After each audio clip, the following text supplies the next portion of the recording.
നമസ്കാരം. ഒരു ഭക്തന് അഥവാ ഭക്തയ്ക്ക് സാക്ഷാൽ ഭഗവാന്റെ അനുഗ്രഹം കടന്നു വരികയാണ് എങ്കിൽ ചില പ്രകടമായ ലക്ഷണങ്ങൾ ജീവിതത്തിൽ ഉണ്ടാകും എന്നുള്ളതാണ്. അത്തരം കാര്യങ്ങൾ അവരുടെ ജീവിതത്തിൽ തുടർച്ചയായി സംഭവിച്ചുകൊണ്ടേ ഇരിക്കുന്നതാണ്. ഭഗവാന്റെ കൃപാകടാക്ഷം അനുഗ്രഹം നിറഞ്ഞു നിൽക്കുന്നതായ ഒരു വീട്ടിൽ അല്ലെങ്കിൽ വ്യക്തികൾ വസിക്കുന്നതായ വീട്ടിൽ കാണുന്നതായ ലക്ഷണങ്ങളിൽ ഒന്നാണ് ചില പുഷ്പങ്ങൾ ആ വീടുകളിൽ വിരിയുക എന്നത്. ധാരാളമായി വിരിഞ്ഞു നിൽക്കുന്നതായ സാഹചര്യം ആ വീടുകളിൽ ഉണ്ടാകുന്നതാണ്. അതേക്കുറിച്ച് ഈ അധ്യായത്തിലൂടെ വിശദമായി തന്നെ മനസ്സിലാക്കാം. ഏവരും ഒരു നിമിഷം ഭഗവാന്റെ വിശേഷപ്പെട്ടതായ നാമങ്ങൾ കമന്റ് ബോക്സിൽ രേഖപ്പെടുത്തി ഭഗവാനെ വന്ദിക്കുക. ആദ്യത്തെ പുഷ്പമായി പറയുവാൻ സാധിക്കുന്നത് ചെത്തിയാണ്. ഭഗവാന് പ്രിയപ്പെട്ട പുഷ്പങ്ങളിൽ ഒന്ന് തന്നെയാണ് ചെത്തി. ചെത്തിയുടെ പ്രാധാന്യം ഏവർക്കും അറിയാം. ചെത്തി വീടുകളിൽ നിൽക്കുന്നത് പോലും ശുഭമാണ് എന്നാണ് പറയുക. കാരണം പോസിറ്റീവായ ഊർജത്തെ ഒരു വീട്ടിലേക്ക് പ്രദാനം ചെയ്യുവാൻ സാധിക്കുന്ന പുഷ്പങ്ങളിൽ ഒന്ന് തന്നെയാണ് ചെത്തി. ചെത്തി ഭഗവാനെ സമർപ്പിച്ച് പ്രാർത്ഥിക്കുന്നതും ശുഭമാണ് എന്ന് തന്നെ പറയാം. കാരണം അത് ആ വീടുകളിൽ ഈശ്വരാധീനം വർദ്ധിക്കുന്നതിനും ഭഗവാന്റെ കൃപാകടാക്ഷം ഇരട്ടിക്കുന്നതിനും സഹായകരമാണ്. ഭഗവാന്റെ അനുഗ്രഹമുള്ള വീടുകളിൽ ചെത്തി വളരെയധികം പൂക്കുന്നതായ സാഹചര്യം വന്നു ചേരും. കാട് പോലെ പൂക്കുന്നതായ സാഹചര്യം നിങ്ങളുടെ വീടുകളിലുണ്ട് എങ്കിൽ മറ്റുള്ളവർക്ക് പോലും അത് കാണുകയും അത്ഭുതം തോന്നുന്നതായ ഒരു സാഹചര്യമുണ്ട് എങ്കിൽ അത് തീർച്ചയായും ശുഭകരമാണ്. അല്ലെങ്കിൽ നിങ്ങളുടെ വീടുകളിൽ ഭഗവാന്റെ കൃപാകടാക്ഷത്തെ അനുഗ്രഹത്തെ സൂചിപ്പിക്കുന്നു എന്ന് തന്നെ അർത്ഥമാക്കാം. മറ്റൊരു പുഷ്പം മന്ദാരമാണ്. മന്ദാരത്തിന്റെ പ്രാധാന്യവും ഏവർക്കും അറിയാം. ഭഗവാന്റെ പ്രിയപ്പെട്ട പുഷ്പങ്ങളിൽ ഒന്ന് തന്നെയാണ് മന്ദാരം. മന്ദാരം എല്ലാ വീടുകളിലും ഉണ്ടാകണം എന്നില്ല, അഥവാ എല്ലാ വീടുകളിലും പിടിക്കണം എന്നില്ല. പലരും ആഗ്രഹിക്കുന്നതായ ഒരു സസ്യം തന്നെയാണ്. മുൻപ് പല വീടുകളിലും പൊതുവിൽ കാണുവാൻ സാധിക്കുന്നതായ ആ പുഷ്പം ഈ സമയങ്ങളിൽ വീടുകളിൽ കാണുന്നത് വളരെ കുറവ് തന്നെയാണ്.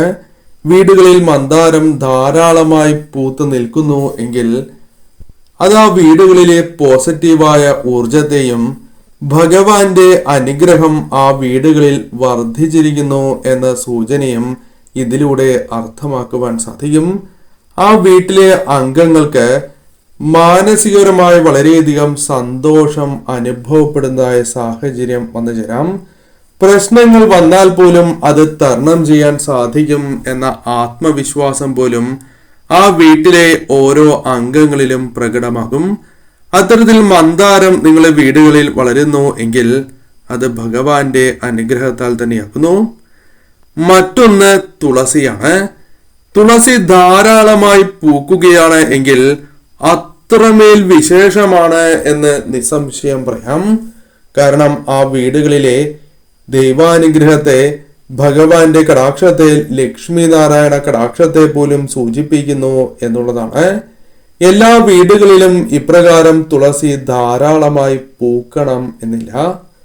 എന്നാൽ നിങ്ങളുടെ വീടുകളിൽ, നിങ്ങളുടെ ഭവനങ്ങളിൽ ഇപ്രകാരം സംഭവിക്കുന്നുണ്ട് എങ്കിൽ, അത് പല സമയങ്ങളിലായി സംഭവിക്കുന്നു എങ്കിൽ അത് ഭഗവാന്റെ അനുഗ്രഹം നാൾക്ക് നാൾ വർദ്ധിക്കുന്നു എന്ന സൂചന തന്നെയാണ്. അതിനാൽ ഭഗവാനെ നിത്യവും നിങ്ങൾ മുടക്കം കൂടാതെ ആരാധിച്ച് തന്നെ മുന്നോട്ട് പോകണം. പിച്ചകം ഒരു വീട്ടിൽ പിടിക്കണം എങ്കിൽ ആ വീടുകളിൽ തീർച്ചയായും ഈശ്വരാനുഗ്രഹം കൂടിയേ തീരൂ. ഭഗവാന്റെ അനുഗ്രഹമുള്ള വീടുകളിൽ, കടാക്ഷമുള്ള വീടുകളിൽ എളുപ്പം പിടിക്കുന്നതായ ഒരു സസ്യമാണ് പിച്ചകം. പിച്ചകപ്പൂ വീടുകളിലുണ്ട് എങ്കിൽ അത് ആ വീടുകളിൽ പോസിറ്റീവായ ഊർജത്തെയും നെഗറ്റീവായ ഊർജങ്ങളുടെ കുറവിനെയും സൂചിപ്പിക്കുന്നു. അല്ലെങ്കിൽ ആ വീടുകളിൽ നെഗറ്റീവായ ഊർജം ഉണ്ടാകുവാനുള്ള സാധ്യതയില്ല എന്ന സൂചന തന്നെയാണ്. അതിനാൽ വീടുകളിൽ ഉണ്ട് എങ്കിൽ അത് ഭഗവാന്റെ അനുഗ്രഹമായി തന്നെ പരാമർശിക്കുവാൻ സാധിക്കും. മുല്ലയ്ക്ക് വളരെയധികം പ്രാധാന്യമുണ്ട്. കാരണം പല സസ്യങ്ങൾക്കും ഇല്ലാത്തതായ ചില കാര്യങ്ങൾ മുല്ലയ്ക്കുണ്ട്. കാരണം ഒരു വീടിന്റെ ഉള്ളിൽ വളർത്തുവാൻ സാധിക്കുന്ന സസ്യങ്ങളിൽ ഒന്നുകൂടിയാണ് മുല്ല. ഒരേ സമയം വീടിന്റെ പുറത്തും അകത്തും ഈ സസ്യം വളർത്തുവാൻ സാധിക്കും. വീടിന്റെ അകത്ത് വളർത്തുന്നത് പോലും ആ വീടുകൾക്ക് ഐശ്വര്യം കൊണ്ടുവരും എന്നാണ് പറയുക. എന്നാൽ പ്രധാനമായും ചില കാര്യങ്ങൾ പരാമർശിക്കുവാൻ സാധിക്കും. ഭഗവാന്റെ അനുഗ്രഹം ഉള്ളതിനാൽ തന്നെ ധാരാളമായി മുല്ലപ്പൂ വിരിയുന്നതുമാണ്. അത് ആ വീടുകളിൽ പോസിറ്റീവായ ഊർജം ഇരട്ടിപ്പിക്കുന്നതിന് സഹായകരമായി തീരും എന്ന് മാത്രമല്ല, ആ വീട്ടിലെ അംഗങ്ങൾ തമ്മിൽ തർക്കങ്ങളോ വഴക്കുകളോ ഇല്ലാതിരിക്കുവാനും കാരണമായി തീരും എന്നുള്ളതാണ്. പ്രശ്നങ്ങൾ ഉണ്ട് എങ്കിൽ പോലും അത് പെട്ടെന്ന് ഇല്ലാതെയാകുന്നതാണ്. സഹോദരങ്ങൾ തമ്മിൽ ഐക്യം വർദ്ധിക്കാം, അല്ലെങ്കിൽ തർക്കങ്ങൾ കുറയാം. വീട്ടിലെ ഓരോ അംഗങ്ങൾക്കിടയിലും സ്നേഹം വർദ്ധിക്കുന്നതിനും ഐക്യം വർദ്ധിക്കുന്നതിനും വഴക്കുകൾ ഒഴിവായി പോകുന്നതിനും സഹായകരമായ ഒരു സസ്യമായി തന്നെ പരാമർശിക്കാം. അതിനാൽ മുല്ല വീടുകളിൽ വളരുന്നു എങ്കിൽ അത് ഈശ്വര കടാക്ഷത്തെ മാത്രമല്ല, നാൾക്ക് നാൾ ഈശ്വരാനുഗ്രഹം വർദ്ധിക്കുന്നു എന്ന സൂചന തന്നെയാകുന്നു. ഐശ്വര്യപ്രദം തന്നെയാണ് എന്ന് പറയാം. മറ്റൊന്ന് ശംഖുപുഷ്പമാണ്. ശംഖുപുഷ്പത്തെ കുറിച്ച് നിരവധിയാർന്ന കാര്യങ്ങൾ പരാമർശിക്കുവാൻ സാധിക്കും. കാരണം പലരും വീടുകളിൽ വളർത്തുവാൻ അല്ലെങ്കിൽ നടണം എന്ന് പോലും ആഗ്രഹിക്കുന്ന സസ്യം തന്നെയാണ് ശംഖുപുഷ്പം. എന്നാൽ ശംഖുപുഷ്പം നിങ്ങൾ വിചാരിക്കുന്നത് പോലെ എല്ലാ വീടുകളിലും പിടിക്കണം എന്നില്ല. പല വീടുകളിലും ശ്രമിച്ചിട്ട് പോലും നടക്കാത്തതായ സാഹചര്യമുണ്ട്. എന്നാൽ ഈശ്വര കടാക്ഷം, ഈശ്വരാധീനം നിറഞ്ഞു നിൽക്കുന്ന ഒരു വീട്ടിൽ ഭഗവാന്റെ അനുഗ്രഹം നാൾക്ക് നാൾ വർദ്ധിക്കുന്ന അല്ലെങ്കിൽ ഭഗവാൻ അനുഗ്രഹം ചൊരിയുന്നതായ വീടുകളിൽ ധാരാളമായി ശംഖുപുഷ്പം വിടരും എന്നുള്ളതാണ്. കാട് പോലെ പൂക്കുന്നതായ സാഹചര്യം കാണുമ്പോൾ തന്നെ നിങ്ങളിൽ പോസിറ്റീവായ ഊർജം വർദ്ധിക്കും. കാണുമ്പോൾ നിങ്ങളുടെ നെഗറ്റീവായ ഊർജം പോലും ഒഴിവായി പോകുന്ന സാഹചര്യം, മനസ്സിൽ പെട്ടെന്ന് സന്തോഷം വന്നു ചേരും. ഈ കാര്യങ്ങൾ ഭഗവാൻ നിങ്ങൾക്കൊപ്പം ഉള്ളതിനാൽ, ഭഗവാന്റെ അനുഗ്രഹം സാന്നിധ്യം പോലും ആ വീടുകളിൽ ഉള്ളതിനാൽ സംഭവിക്കുന്ന ഒരു കാര്യമായി തന്നെ പരാമർശിക്കാം. ശംഖുപുഷ്പം ഭഗവാന് സമർപ്പിച്ച് പ്രാർത്ഥിക്കുന്നതും ശുഭകരം തന്നെയാകുന്നു. റോസാ പുഷ്പം വീടുകളിൽ വിടരുന്നു എങ്കിൽ, ധാരാളമായി വിടരുന്നു എങ്കിൽ, ആ വീടുകളിലെ നെഗറ്റീവായ ഊർജം ഒഴിവായി എന്നും പോസിറ്റീവായ ഊർജം വർദ്ധിക്കുന്നതായ സാഹചര്യമുണ്ട്. അഥവാ ഭഗവാൻ അനുഗ്രഹം ചൊരിയുന്നു. അത് നിങ്ങളുടെ ജീവിതത്തിൽ പ്രകടമായ മാറ്റങ്ങൾക്ക് കാരണമായി തീരും എന്ന സന്ദേശവും ലഭിക്കുന്നതാണ്. ഇപ്രകാരം ധാരാളമായി റോസാ പുഷ്പം വിടരുന്നതും ഭഗവാന്റെ അനുഗ്രഹത്താലാണ് എന്ന കാര്യം ഓർക്കുക. മറ്റൊന്ന് ജമന്തിയാണ്. ചില വീടുകളിൽ നാം ഏവരും ചെല്ലുമ്പോൾ ആശ്ചര്യപ്പെട്ടു പോയി എന്ന് വരാം. പലരും ആഗ്രഹിക്കുന്നതിനേക്കാൾ കൂടുതലായും ചില വീടുകളിൽ ജമന്തി വളരുന്നതാണ്. കാട് പോലെ പൂക്കുന്നതായ സാഹചര്യം നിത്യവും എന്നോണം ഇപ്രകാരം പൂക്കും എന്നുള്ളതാണ് വാസ്തവം. ഇപ്രകാരം സംഭവിക്കുന്നു എങ്കിൽ അത് ഏറ്റവും ശുഭകരമായ ലക്ഷണം മാത്രമല്ല, അത് ആ വീടുകളിൽ ഭഗവാന്റെ സാന്നിധ്യമുണ്ട്, അല്ലെങ്കിൽ ഭഗവാന്റെ കടാക്ഷം നാൾക്ക് നാൾ വർദ്ധിച്ചു കൊണ്ടിരിക്കുന്നു എന്ന സൂചനയായി തന്നെ പരാമർശിക്കാം. ഈശ്വരാധീനം ആ വീട്ടിലെ അംഗങ്ങളിൽ വർദ്ധിക്കുന്നു എന്ന വ്യക്തമായ സൂചനയും ഇതിലൂടെ അർത്ഥമാക്കുവാൻ സാധിക്കും. മറ്റൊന്ന് മഞ്ഞ അരളിയാണ്. വളരെ വിശേഷപ്പെട്ടതായ ഒരു സസ്യം തന്നെയാകുന്നു. അരളി പുഷ്പങ്ങൾ ധാരാളമായി വിടരുന്നത് ഭഗവാന്റെ അനുഗ്രഹത്തെയാണ് സൂചിപ്പിക്കുന്നത് എന്ന കാര്യം ഓർക്കുക. തീർച്ചയായും ആ വീടുകളിൽ ഭഗവാന്റെ അനുഗ്രഹത്താൽ അനുകൂലമായ പല കാര്യങ്ങളും സംഭവിക്കും എന്ന സൂചനയാണ്. നിങ്ങൾക്ക് തന്നെ പല കാര്യങ്ങളിലും മാറ്റങ്ങൾ പ്രകടമാകുന്നുമുണ്ടാകാം. പിന്നീടായിരിക്കും അതേക്കുറിച്ച് ആലോചിക്കുമ്പോൾ നിങ്ങൾക്ക് പല കാര്യങ്ങളും ബോധ്യപ്പെടുക. പോസിറ്റീവായ ഊർജം വർദ്ധിക്കും.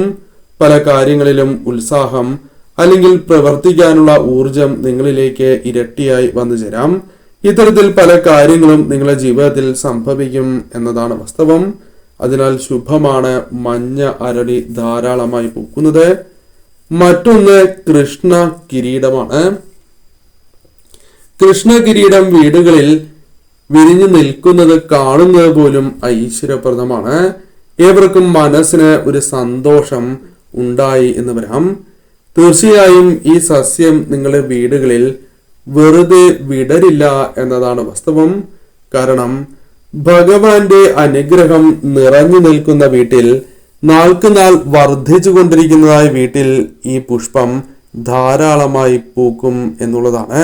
ഇനി അഥവാ ഒരു പൂവേ വിരിഞ്ഞുള്ളൂ എങ്കിൽ പോലും അത് ഭഗവാന്റെ അനുഗ്രഹമായി തന്നെ സൂചിപ്പിക്കാവുന്നതുമാണ്. മറ്റൊന്ന് കൃഷ്ണക്രാന്തി തന്നെയാണ്. ഈ പുഷ്പവും വീടുകളിൽ വിടരുന്നത് ഐശ്വര്യപ്രദമായി തന്നെ പരാമർശിക്കുവാൻ സാധിക്കും. ഞാൻ ഈ പരാമർശിക്കുന്ന എല്ലാ പുഷ്പങ്ങളും നിങ്ങളുടെ വീടുകളിൽ വിടരണം എന്നില്ല. ചില വീടുകളിൽ 1 or 2 ചെടികളായിരിക്കാം വളർന്നു വരുന്നത്, അല്ലെങ്കിൽ പുഷ്പങ്ങളായിരിക്കാം വിടരുന്നത്. അത് ഭഗവാന്റെ അനുഗ്രഹം ഉള്ളതിനാൽ കൂടിയാണ് സംഭവിക്കുന്നത് എന്ന ബോധ്യം, അത്തരത്തിലൊരു തിരിച്ചറിവ് നിങ്ങൾക്ക് ഉണ്ടാകേണ്ടതായിട്ടുണ്ട്. അതിനാൽ തീർച്ചയായും ഇപ്രകാരം നിങ്ങൾക്ക് സംഭവിക്കുന്നു എങ്കിൽ തീർച്ചയായും നിങ്ങൾ നിത്യവും ഭഗവാനെ മുടക്കം കൂടാതെ ആരാധിക്കുകയും, നിങ്ങൾ നിത്യവും സാധിക്കുമെങ്കിൽ ക്ഷേത്ര ദർശനം കൂടി നടത്തുക. നാൾക്കുനാൾ ഭഗവാന്റെ അനുഗ്രഹം ഇരട്ടിക്കുകയും അത് നിങ്ങളുടെ ജീവിതത്തിൽ കൂടുതൽ അനുകൂലമായ ഫലങ്ങൾ പ്രദാനം ചെയ്യും എന്നുള്ളതാണ്. ഈ സസ്യങ്ങൾ വിടരുന്നു എങ്കിൽ തീർച്ചയായും അവ പിഴുത് കളയാതിരിക്കുവാനും നിങ്ങൾ ശ്രദ്ധിക്കണം എന്ന കാര്യവും ഓർക്കുക.